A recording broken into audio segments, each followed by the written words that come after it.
Well, better late than never. It's about 3.5 hours at the time of recording until the playoffs start, but I had technical difficulties. There were noises out. You don't want to hear about that. But yes, we are not doing a racing video today. It's a rare moment in this channel's recent history, but as you can see here, we have the college football playoff bracket. Get yourself a good look. Big deal over here in the US of A. It used to just be the semifinals and the final. It used to be a 4-team playoff, but they expanded it to 12. So yes, 12 teams in this playoff. Top 4 seeds are all byes, and they all got it via being the 4 highest ranked conference champions, which is weird that they would do that. But all right, they did that. So let's get on with it, shall we? All right, so this first game, of course, it's my team. Texas is my team, for those of you who do not know. We had a rough stretch there from 2010 to 2022, but back to national relevancy, won the Big 12 in 23, made the SEC championship in the first year of the conference, 11-2 on the season, only losses to Georgia. They are the co-favorites for the national champion with Oregon, who you can see right here.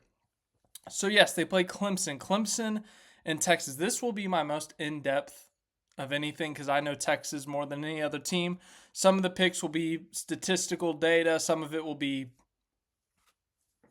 guess, in a sense. But Texas this season, outside of Georgia, has done pretty well. They've handled business. There's only been one game, I think, that they've won by single digits. Everyone else they've beaten by double digits.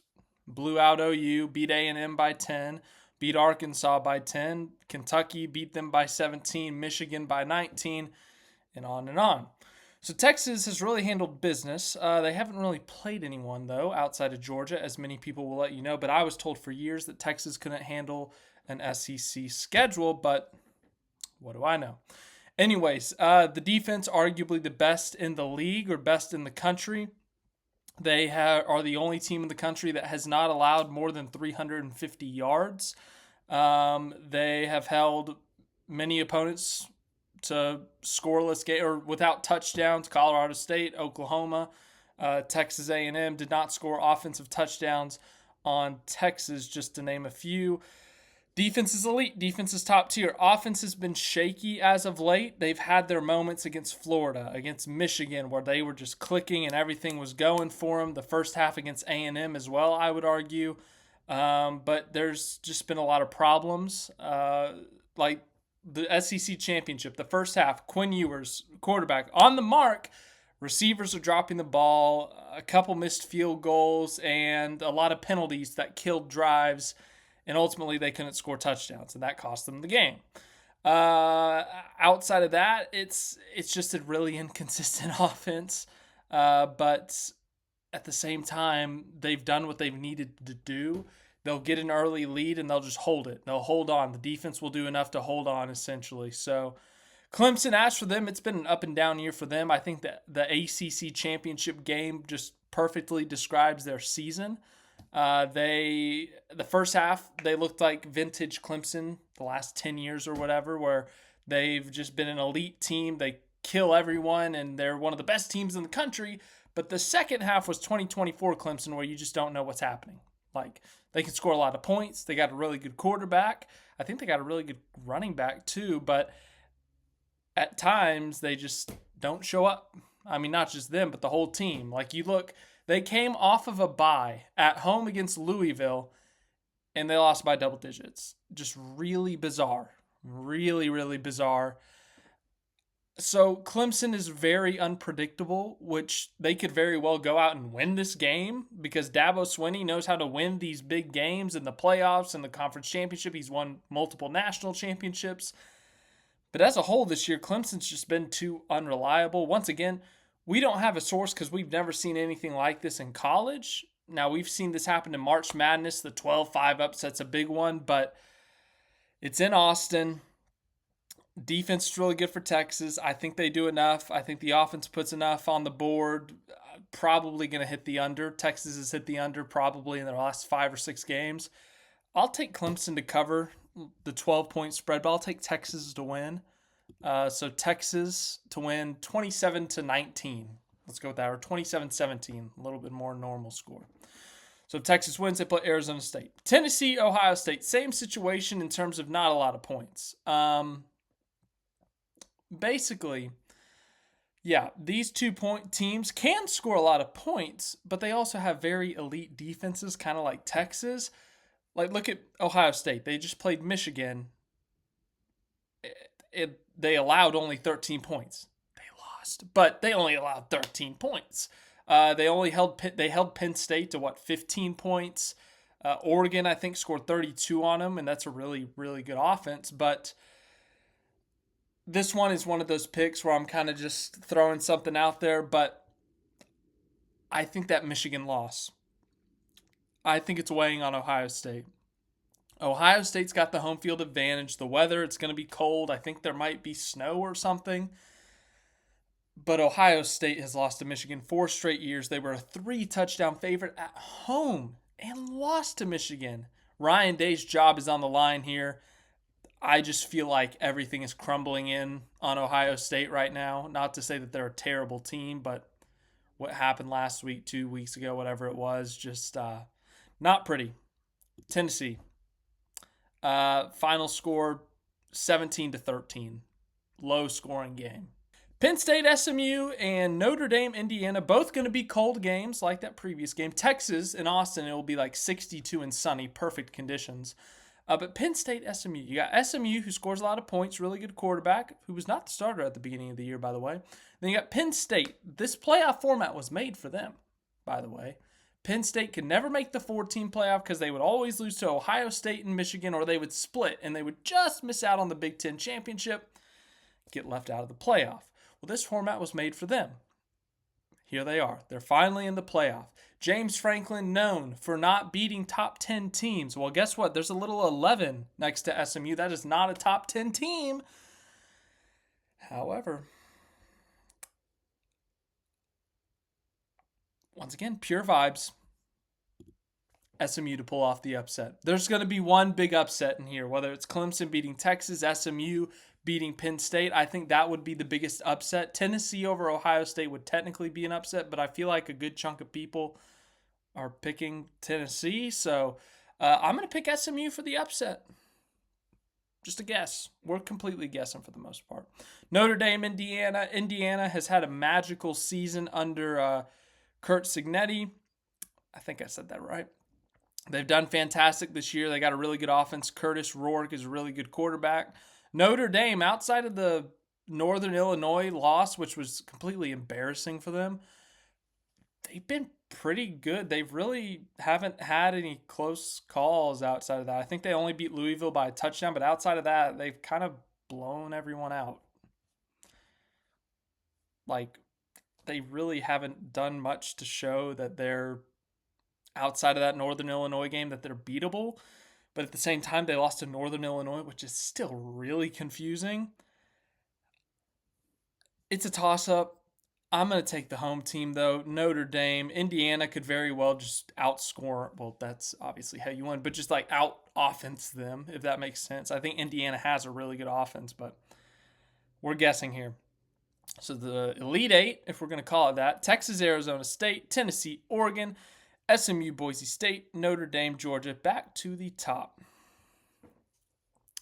This is tough because I feel like Arizona State's pretty good this year. Obviously, they're in the playoff. They won the Big 12 in their first year in the conference, but their running back is so good. He finished 5th in the Heisman final vote thingy, Scadaboo. So he's obviously going to be a difference maker. Their quarterback's not that bad either. I haven't watched a ton of Arizona State, but from that Big 12 championship game, the BYU game, from what I've seen from them, I mean, they know how to put up points, and they know how to do it in style. But that Texas defense, once again, really, really good. And then just kind of like Notre Dame, a really baffling loss for Arizona State. They lost to a solid Texas Tech team. That's not the baffling loss.